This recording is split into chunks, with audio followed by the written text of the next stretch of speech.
A infecção da ferida operatória, a infecção cirúrgica, na cirurgia dermatológica, ela não é assim tão comum quanto possa parecer, mas depende também da população que você atende. Então, lá na residência, no Hospital Padre Bento de Guarulhos, na residência de dermatologia, a gente atendia um público que tinha muita dificuldade, inclusive com questão de saneamento básico, com a questão da higienização. E eu só fui perceber, só fui entender essa realidade uma vez que a gente resolveu fazer uma visita na comunidade, né, onde moram esses pacientes. E aí a gente viu que a situação era bem complicada, ela era bem precária. E aí, e a população que eu atendo aqui na minha clínica é uma outra população completamente diferenciada. Então, eu diria para vocês que não adianta você ler um artigo sobre infecção pós-operatória em cirurgia dermatológica, porque você não vai conseguir conduzir exatamente como está ali no artigo pacientes que você atende no SUS, pacientes que você atende no seu consultório particular, ou paciente que você... Depende muito da população que você atende, tá bom? Para você analisar essa questão do índice de infecção hospitalar e de infecção, perdão, da ferida operatória. E lá, o que aconteceu? Vou contar uma história para vocês. Lá no hospital, na Padre Bento, lá na residência, então lá a gente utilizava bastante antibiótico terapia profilática, né? Então, praticamente todas as cirurgias dermatológicas nós prescrevíamos antibióticos, sim. E o que acontecia? A gente achou que estava utilizando assim, uma quantidade muito grande de antibiótico, né? Prescrevendo para praticamente todo mundo. Boa noite. E aí o que acontece? Eu decidi uma vez, eu fiquei lá na residência durante 25 anos, e eu resolvi então não prescrever antibiótico terapia profilática para todo mundo. Eu decidi selecionar os pacientes que receberiam antibiótico, né?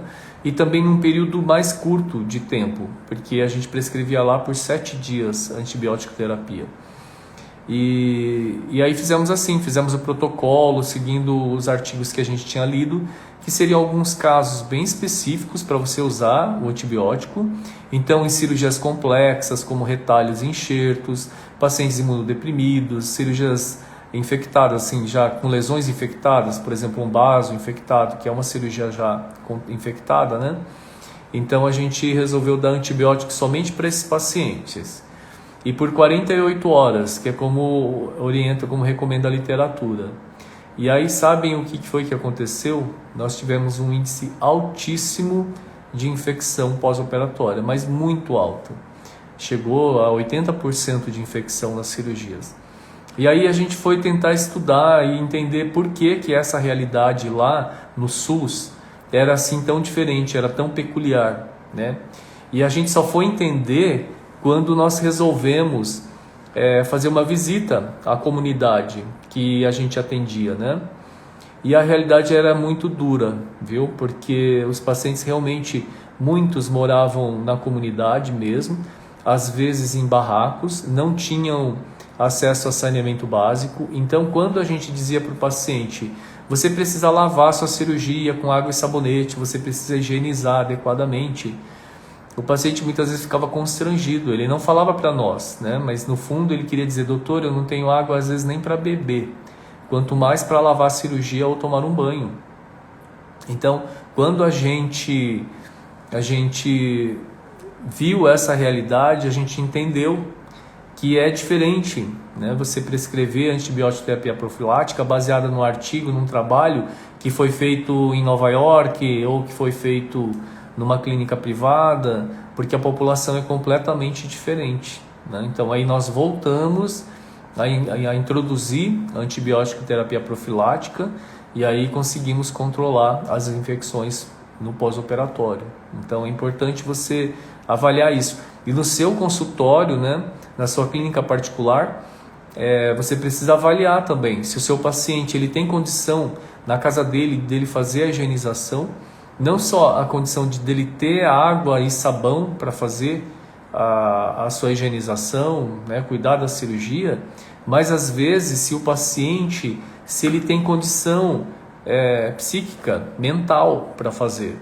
sabe? Porque às vezes o paciente não tem condição também. Às vezes a gente atende tanto paciente idoso, muitas vezes, né? E o paciente idoso, ele também tem certa dificuldade de compreensão, ele tem muitas limitações. Então é importante a gente conversar com a família e orientar que é necessário fazer a higienização. Uma outra coisa é que os próprios pacientes têm medo de lavar a cirurgia, né? Eu sempre recomendo meus pacientes a retirarem o curativo que eu fiz e começar a higienizar mesmo, lavar com água e sabão.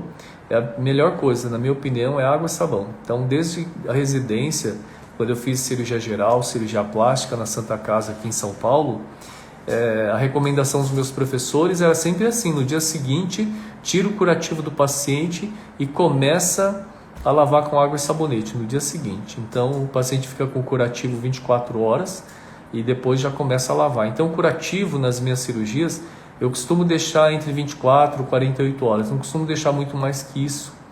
E mesmo orientando o paciente nesse sentido, tem que tirar o curativo, tem que lavar com água e sabão. Eu já recebi pacientes que voltaram para retirar os pontos uma semana depois, 10 dias depois, e ainda com o curativo que eu fiz na cirurgia. Então, às vezes a capacidade de entendimento do paciente também é bem limitada, né?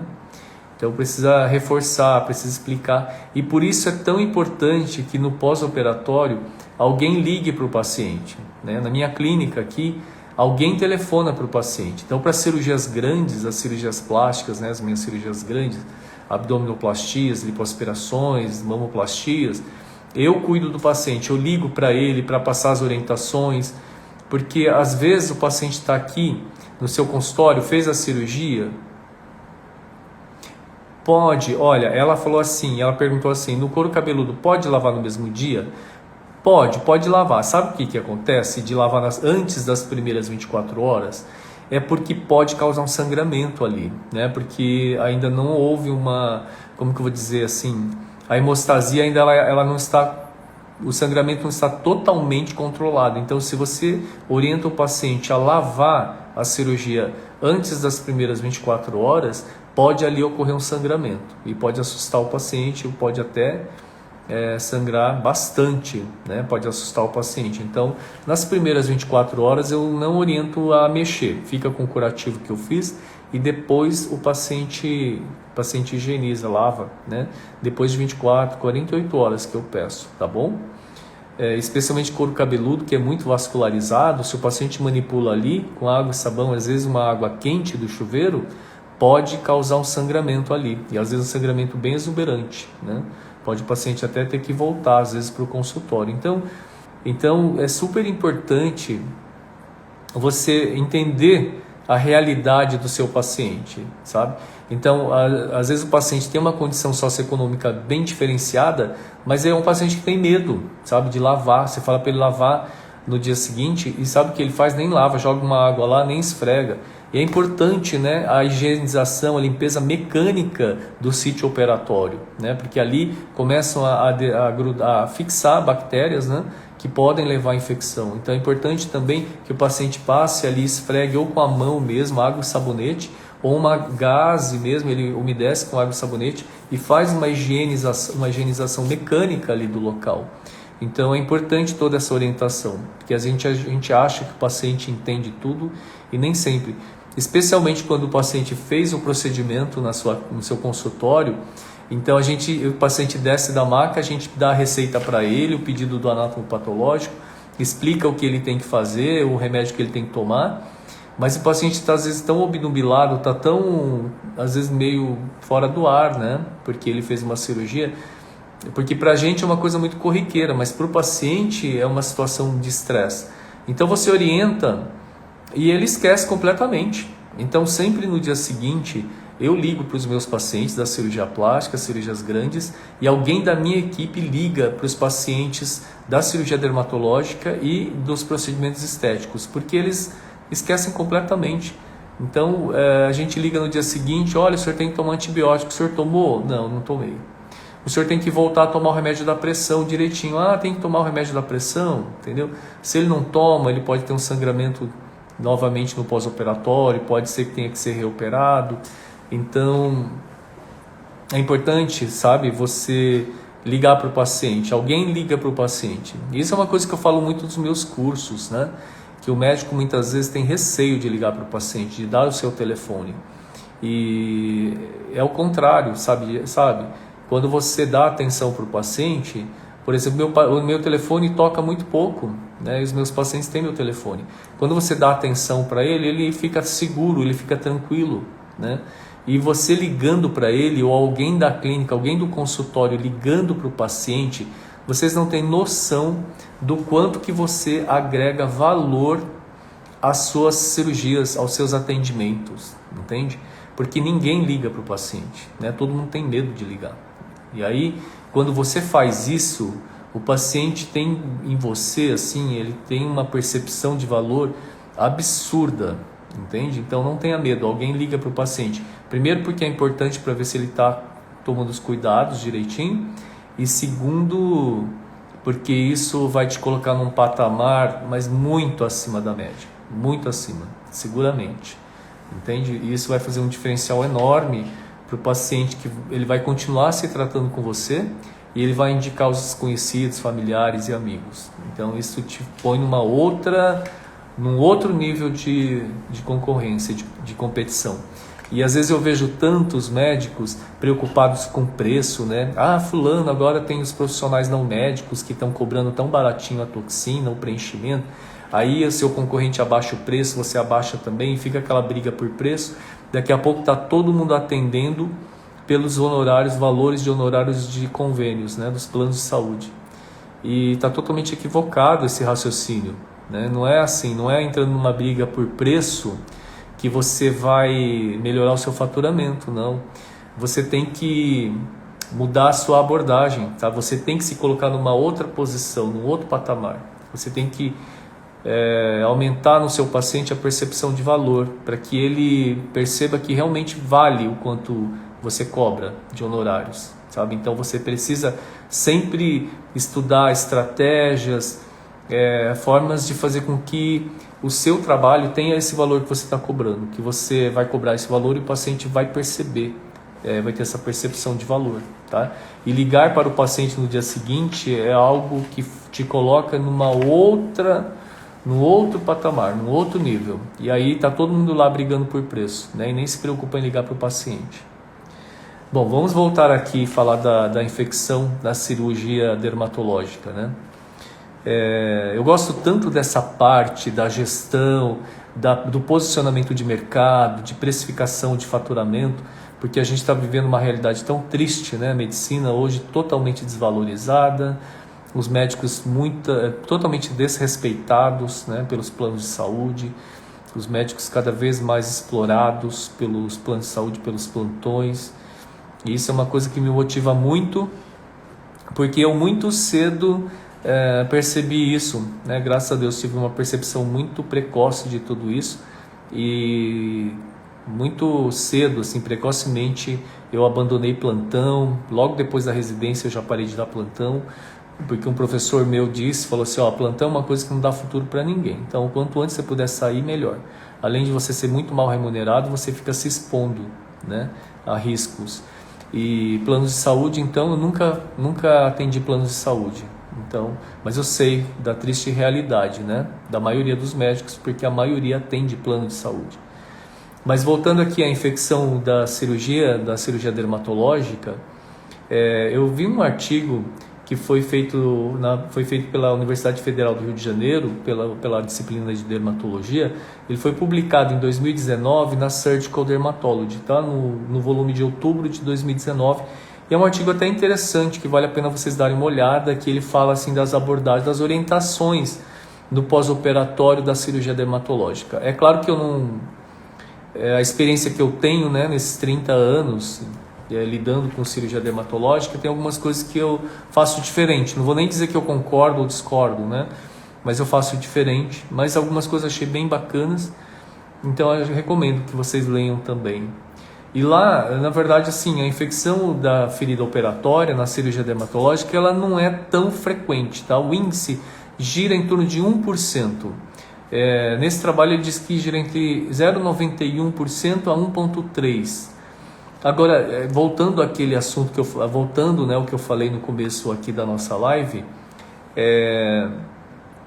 depende muito da população que você atende, né? Não dá para a gente se basear em 1% de infecção na cirurgia dermatológica para todas as populações. Como eu falei, então, na residência lá de dermatologia, o índice era muito maior, né? Porque os pacientes não tinham nem acesso a saneamento básico, nem a água, né? Muitas vezes não tinham água nem para beber, quanto mais para tomar banho, cuidar, lavar a cirurgia, né? Então, isso é uma coisa. E os pacientes da clínica particular, não é porque eles têm uma condição socioeconômica diferenciada que eles também têm condições de cuidar da cirurgia. Então é bom você sempre analisar a população que você atende, e aí você não ter, sabe, condutas fixas, sabe?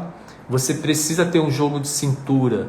Então, assim, não é antibiótico sempre ou antibiótico nunca, né? Sempre esse antibiótico ou sempre aquele antibiótico. Não, depende da população que você atende, depende do seu paciente também, da capacidade que seu paciente tem de entendimento e de cuidar da cirurgia, de cuidar de si próprio, né? Então, e outra recomendação que eu falei é isso: o paciente terminou a cirurgia, você faz a orientação de antibiótico terapia, de analgésico, de cuidados com curativo, você está achando que ele entendeu tudo, mas ele muitas vezes nem entendeu e muito menos gravou o que você falou, né? Então, por isso é tão importante que alguém ligue para ele no dia seguinte, né? Se você tiver tempo, você faça isso. Senão alguém da sua equipe pode fazer. Você treina, né? Eu tenho a minha equipe aqui que liga para os pacientes. E isso é um diferencial enorme, sabe? Porque nenhum paciente recebe a ligação do seu médico no pós-operatório. Pode ter certeza. E se você for esse médico que fizer isso, você vai ser alçado num nível muito acima dos seus concorrentes, tá? Bom, uma coisa que é importante a gente levar em consideração, assim, primeiro, a gente já falou do paciente, depende do público que você atende, né? Da condição sociocultural do paciente para ele cuidar da cirurgia, mas depende também da condição do paciente, a condição clínica dele. Então, por exemplo, lesões infectadas, por exemplo, lesões ulceradas, você precisa entrar com antibiótico e terapia, não é nem profilática, é terapêutica, né? Porque a lesão já é infectada. Então, um baso, um CBC ulcerado, que você vai fazer, mesmo que seja só um fuso ali, você tem que entrar com antibiótico no pós-operatório, né? E deixar por no mínimo 7 dias, é importante.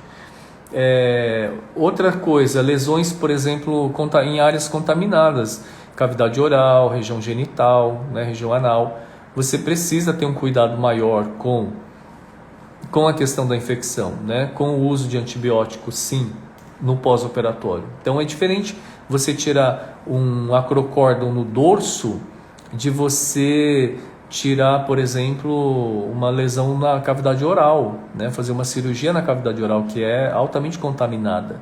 Então é importante você sempre ter esse jogo de cintura, avaliar o seu paciente e avaliar a cirurgia que você fez, a complexidade da cirurgia que está sendo executada, para daí você pensar na antibiótico terapia que você vai fazer depois, tá bom? E aí, pensando na questão da infecção no pós-operatório, uma coisa que é muito importante é a antissepsia, né?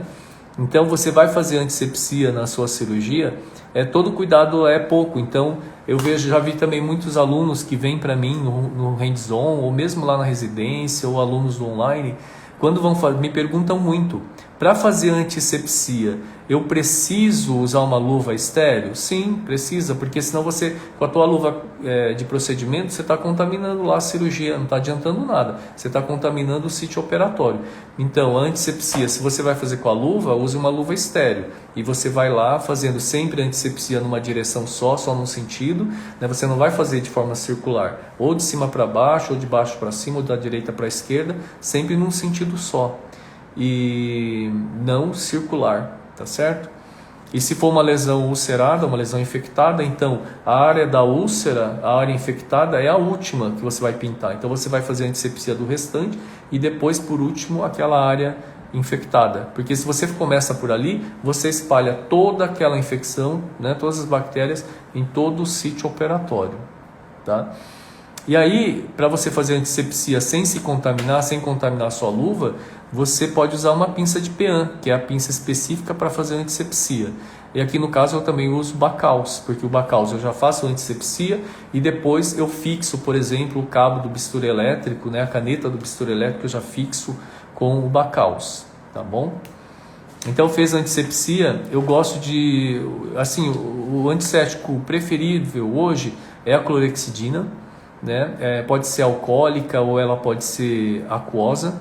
Eu gosto mais do clorexidina alcoólico porque ele tem um efeito imediato mais potente, mas ambos, tanto o alcoólico quanto o aquoso, eles têm um efeito duradouro maior, né? Em torno de 2 horas. Então é um efeito que a gente chama de efeito residual. Então quando você aplica a clorexidina, ela fica ali ainda, o clorexidina fica agindo ali ainda por mais 2 horas. E é muito importante a gente saber que a clorexidina ela é oftalmotóxica e ototóxica. Então muito cuidado na hora de fazer antisepsia para você não escorrer o antisséptico dentro do olho do paciente ou no ouvido. Mas se isso acontecer, lave imediatamente com soro fisiológico, né? Para o paciente não fazer uma conjuntivite química. E o segredo para não escorrer o antisséptico é você não encharcar a gaze, né? Você vai umedecer a gaze, mas você não vai deixar a gaze encharcada, de tal forma que quando você encosta aqui no paciente, aquele clorexidina, o antisséptico escorra para dentro do olho do paciente. Então você vai deixar úmido, mas não encharcado, de forma que você consiga fazer antisepsia sem que o antisséptico escorra, tá? Então você pode usar, eu gosto do clorexidina alcoólico, mas você pode usar o aquoso. Em que região? Na mucosa, por exemplo, na mucosa oral, na mucosa genital, porque senão vai arder muito, né? Você usar o alcoólico. O Povidine, muita gente pergunta, pode usar o Povidine? Pode também, né? Mas o Povidine, a grande crítica para ele é o seguinte, que o Povidine ele é inativado na presença de material orgânico. Então, por exemplo, o sangue. Na hora que o Povidine entra em contato com o sangue, ele é inativado. E outra coisa que você não pode fazer é misturar os dois antissépticos. Então, por exemplo, você passa lá a clorexidina. Aí depois você decide que não, você vai usar a Povidine. Aí você passa a Povidine. Misturando os dois, você inativa, né? Um corta o efeito do outro. Então, você vai fazer antisepsia, você escolha. Ou você vai fazer com clorexidina ou com Povidine. Mas eu prefiro o clorexidina, porque o Povidine ele é inativado na presença de material orgânico, tá? Tricotomia, isso é outra coisa, né? O cabelo, o pelo, ele não vai favorecer a infecção, entende? Então você não precisa se preocupar. Muitas vezes meus alunos, a gente está fazendo uma cirurgia em couro cabeludo, o cabelo entra no meio da sutura, aí a gente sutura ali, não tem problema. Você faz a sutura e depois com a pinça de Addison, com o dente, você vai puxando o cabelo assim. Experimente fazer isso, você vai puxando o cabelo e sai tudo para fora. O que não é legal é você fazer uma tricotomia enorme. Imagina que o paciente vem na sua clínica para fazer uma cirurgia dermatológica e sai com uma clareira enorme no couro cabeludo. É muito desagradável isso. Então, muita atenção para não fazerem tricotomias exageradas, né? Não façam. Então os cabelos e os pelos não são problema, não é isso que vai causar infecção. Bom, então como eu falei, você vai fazer uma tricotomia sim, quando você vai fazer uma cirurgia em couro cabeludo, mas não precisa fazer uma clareira enorme, né, no seu paciente. Então você vai fazer aqui um cisto triquilemal, corte lá do tamanho lá um pouco maior que o cisto, sabe? E depois você vai marcar ali onde vai ser a incisão. Não precisa fazer uma tricotomia enorme. Não precisa se preocupar achando que o cabelo ali pode causar uma infecção, porque isso não vai acontecer. Inclusive a gente que faz as cirurgias plásticas, né, os liftings faciais, tudo, as incisões são todas escondidas dentro do couro cabeludo. E a gente não faz tricotomias assim muito exageradas não, né? Aliás, são tricotomias bem econômicas, tá bom? Eu estou falando de todos os itens que você precisa se preocupar para você diminuir o seu índice de infecção no pós-operatório. E um dos itens que precisam ser muito bem levados em consideração é você ter uma técnica mais atraumática possível, uma técnica muito delicada, sabe? Você tem uma mãos de fada, que eu falo para os meus alunos. Você não pode chegar com uma mão pesada ali, sabe? Cortando tudo. Porque eu vejo assim, às vezes recebo meus alunos que eles chegam muito afoitos, né? Querem cortar, dissecar, divulsionar, vão tirar um cisto epidérmico, querem, sabe? Não, muito pelo contrário. O segredo está na delicadeza do trato com os tecidos, né? O trato com o paciente. Porque se você tem delicadeza nos seus movimentos, na sua técnica, você tem refinamento na sua técnica, você vai ter resultados melhores porque você vai ter baixíssimos índices de complicações. Então, se você tem uma técnica muito traumática, muito pesada a sua mão, é óbvio que a tua cicatriz não vai ficar bonita, entende? Então, é importante essa técnica mais atraumática possível. Porque se você faz você manipula os tecidos de forma agressiva, isso aumenta a chance de você ter hemorragias, sangramentos, né? Fazer hematomas, e esses hematomas eles podem infectar, e aí então justamente que faz aumentar o seu índice de infecção.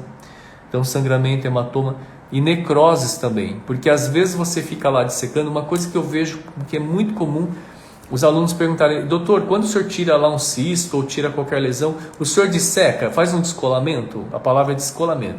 O senhor faz descolamento? Vocês têm uma vontade muito grande de fazer descolamento. E aí eu sempre falo para meus alunos: não tem necessidade, na cirurgia dermatológica não tem necessidade. Porque se você faz descolamento, volta naquele raciocínio inicial. Se você faz descolamento, você está traumatizando o tecido normal, tecido são. E se o seu objetivo é uma técnica atraumática, você ficar fazendo descolamento, você está indo contra essa técnica delicada, refinada, né? Então, consequentemente, seus resultados vão ser piores.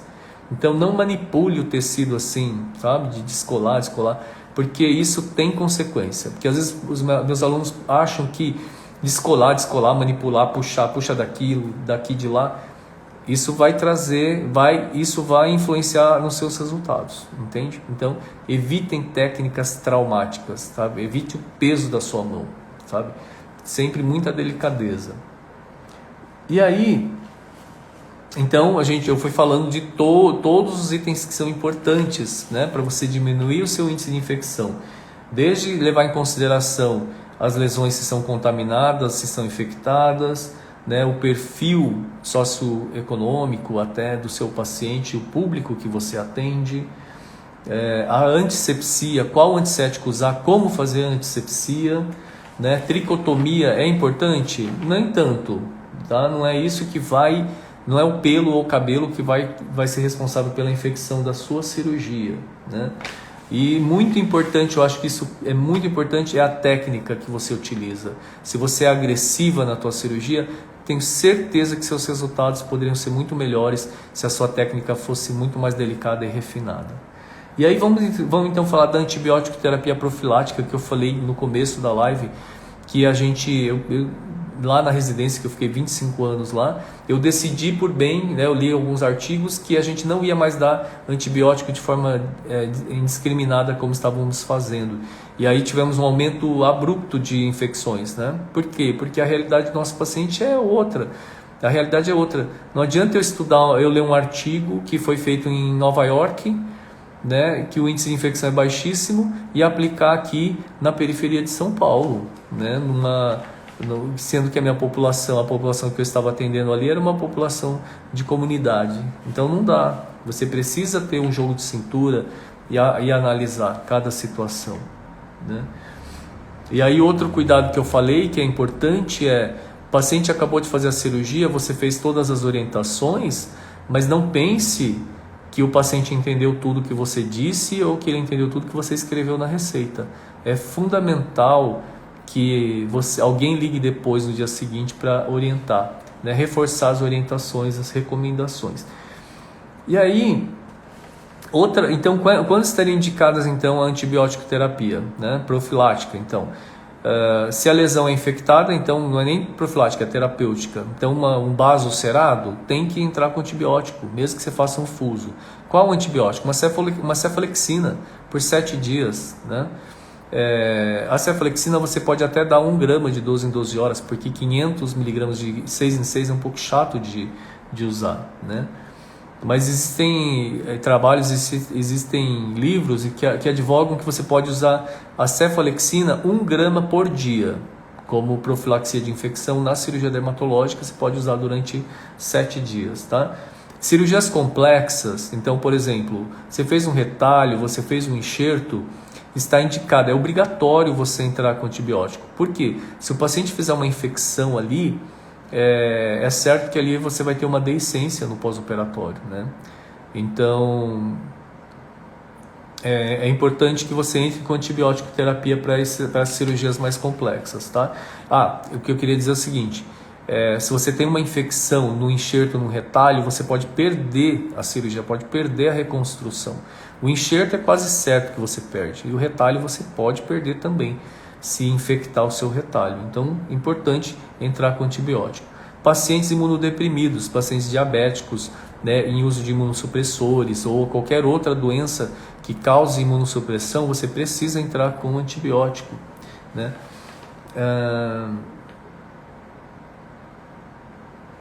E aí, uma pergunta que sempre me fazem: o doutor usa antibiótico tópico, aplica uma pomada antibiótica tópica, creme antibiótico? Não uso, eu não uso.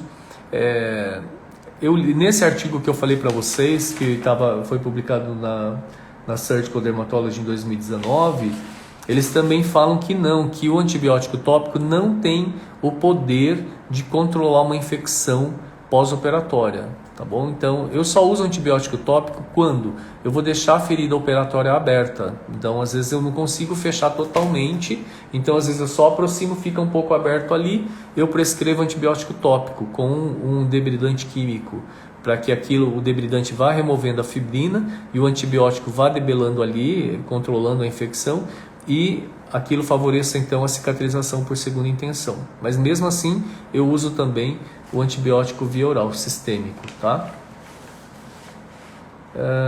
Bom, o uso, Adriana perguntou, cisto epidérmico também usa antibiótico oral?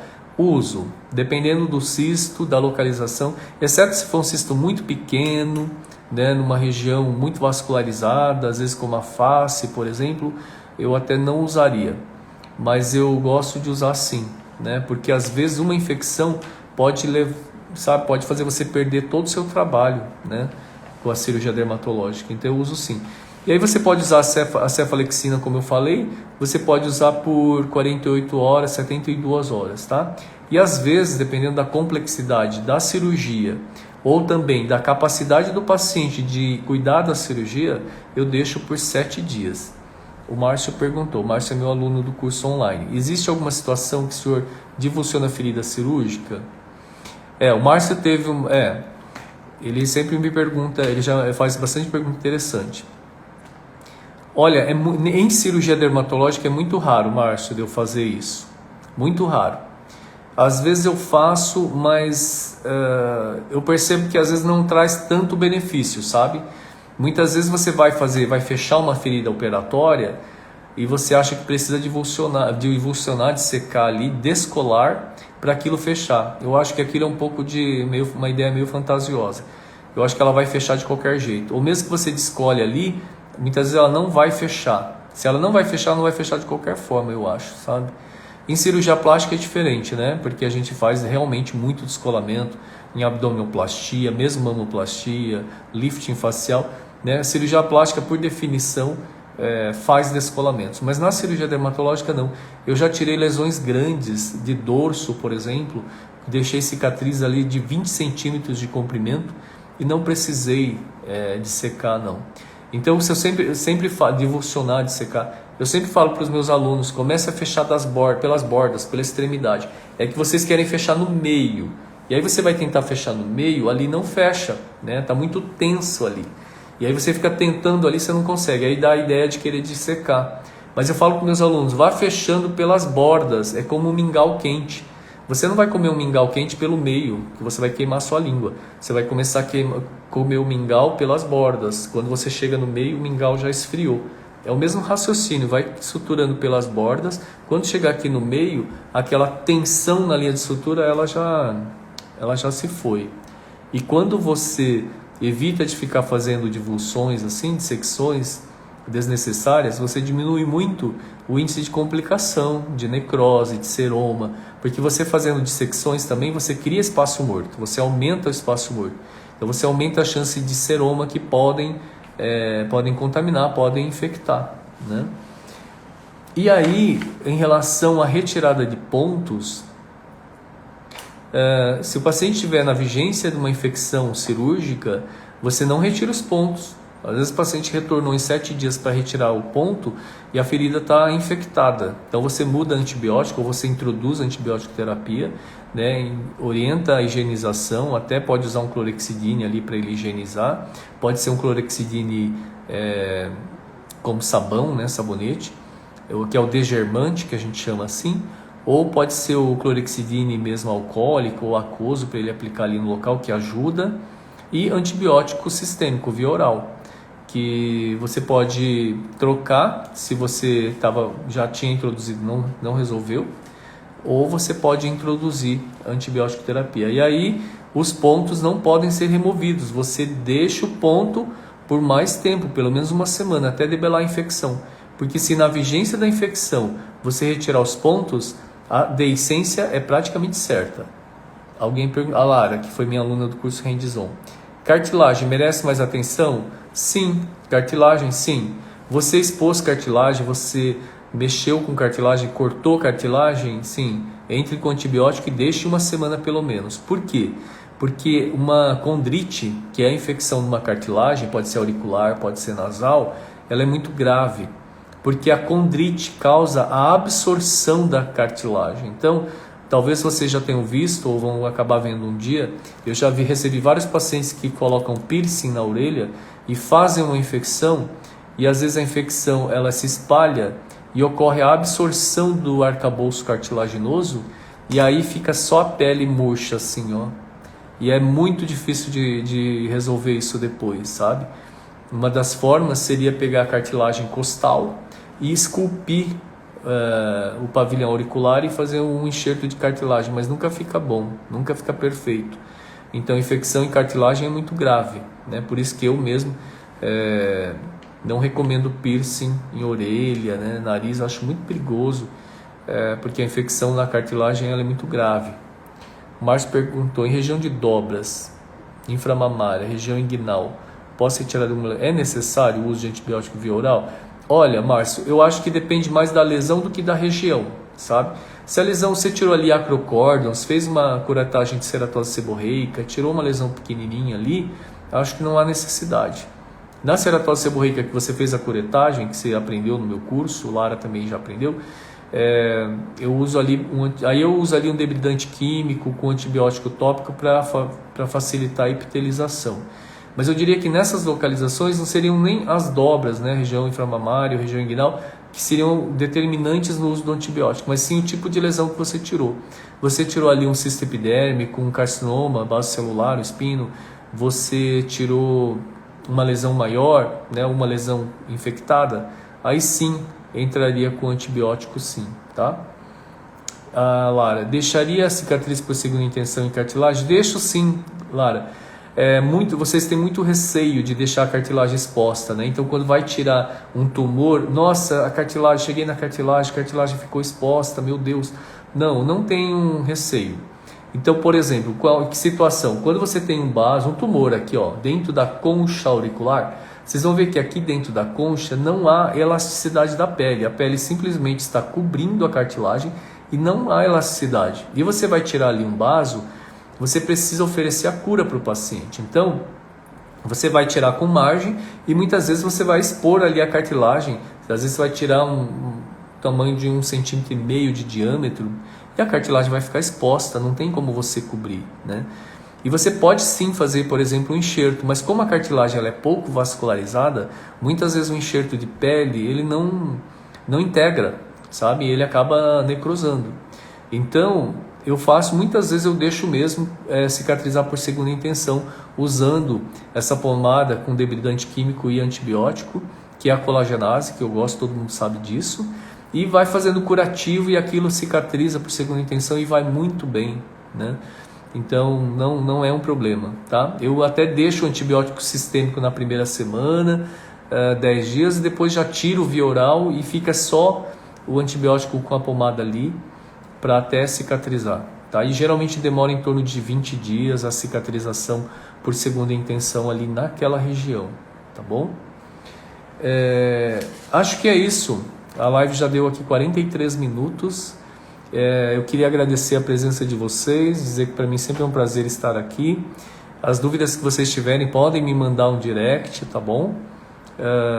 Ou sugestões de lives, para mim vai ser bem interessante. E vou convidá-los para que vocês sigam o meu canal no YouTube, que é Dr. Ed Wilson Rossoi, no Facebook, Cursos de Cirurgia Dermatológica, tá? Obrigado aqui, eu que agradeço. Quanta informação detalhada e precisa. Obrigado, eu que agradeço.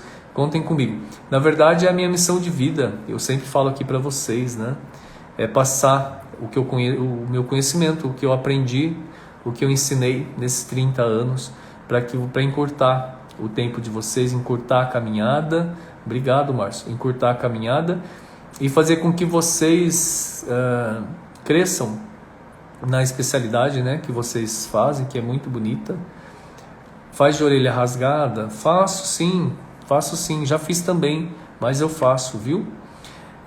Faço sim a live da orelha rasgada, porque eu uso uma técnica que deixa uma cicatriz em zetaplastia, e aí ela é esteticamente superior a uma cicatriz linear. Então, e um outro grande objetivo meu é fazer com que vocês melhorem a precificação e o faturamento com cirurgia dermatológica, né? Porque a cirurgia dermatológica ela é uma área muito pouco explorada. A maioria dos dermatologistas não domina a cirurgia dermatológica, né? Ela está um pouco marginalizada. Então aquele que olhar esse horizonte vai nadar de braçada, entende? E precificando de forma justa e adequada, vocês vão conseguir um faturamento muito bom, tá? Então contem comigo, gente, obrigado pela presença e até a próxima live, tá bom? Obrigado, tchau, tchau.